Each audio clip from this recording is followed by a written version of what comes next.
So tulak tayo dito sa ano, alpha. O tulak alpha kagad. Di pwede kasing gamitin yung choke hanggang di pa tayo ano, master. Pa muna tayo.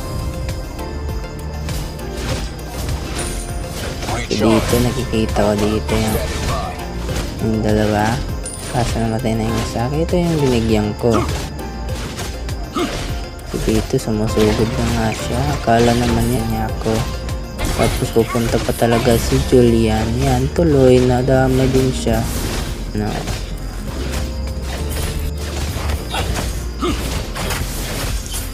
Bang, lapit kasi ng lapit. Patay na naman. Tinatapos ko nga kagad dito guys kasi magtagal.